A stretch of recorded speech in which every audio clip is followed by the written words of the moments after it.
Okay, so starting off, Richard Timms departed from Sheffield FC. Yeah. How do you reflect on his long tenure at the club?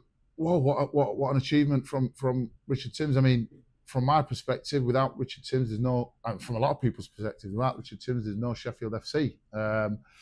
He literally has built the football club from the ground up.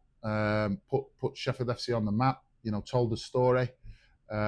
Made football, something to be proud of in Sheffield in terms of the history of the game and where the game started and originated from. He's promoted that and built Sheffield FC to what it is now. From my perspective, there's an emotional connection with Timsy. Obviously, he's brought me to the club. I've been here a couple of times as a player and now as a manager. He had a good relationship with my mum, who God rest her soul. It was Sheffield FC was the last football club she ever got to see me play at before she passed away. So there's an emotional connection there with not just the football club, but obviously with Timsy himself. So personally, I think he's done a fantastic job. All situations, there is a transition and that's where we are now. But in terms of Richard Timms, great job. Thank you from everybody from football for what you've done and what you've done for Sheffield FC. And on top of that, can you shed any light on how this will potentially change the shape of the club's hierarchy? Not so much really. Obviously, we've still got the owner, Jeremy Levine, who is the owner of the football club, and then Rob Hand, who is the CEO. No one will ever replace Richard Timms. That's a fact. The club recognise that, and I believe it's the right thing to do. Not look to replace because he's unreplaceable in my opinion.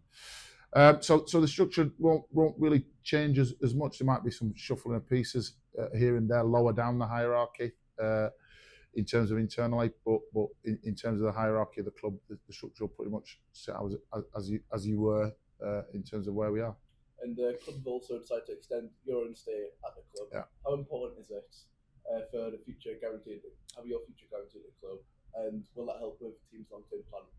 Yeah, I mean, from my perspective and Louis' perspective, this was always a long-term sort of ambition and a long-term sort of thought processing when we came into the football club. We knew the job wasn't without its challenges. We knew it was going to be, have difficulties because of where we were in the season and where we were in the league. But once I've sort of come in and had a look under the hood, I've realised that from our perspective, that it was the right decision to make. Anybody that knows me know that I always think about the decisions that I make, think about the long-term impact of the decisions, and make sure it's the right one for all that's concerned.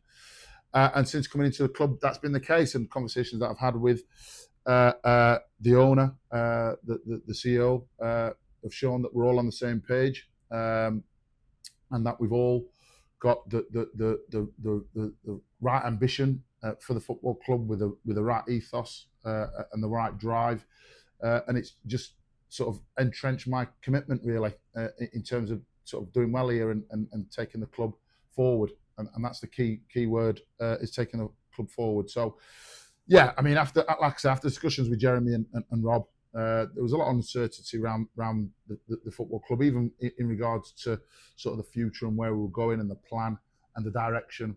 But as I said, once we sat down and had a conversation of what was going to take place, it was just all positive, and it was never in doubt that I'd made the right decision. Of course, there's no disguising the fact that it's been a fairly difficult time on the pitch this season, with the club currently in the relegation zone. Could relegation potentially hinder any future plans?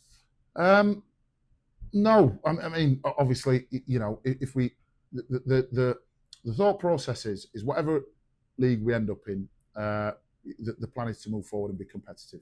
Okay, we can't get away from the elephant in the room of the position we're in. Obviously, there's still a lot of football left to be played, and we'll be fighting all the way to the end. And that goes without saying. But from a sort of, if we do get relegated, the plan will be sort of wherever we end up to be competitive, to recruit the best players in the area, with the best attitude, to make us competitive in whatever league we're in, wherever that may be. So, we've got the resources to do what we need to do. We've got the desire to do what we need to do. So, like I said, wherever we end up, we'll be aiming to challenge.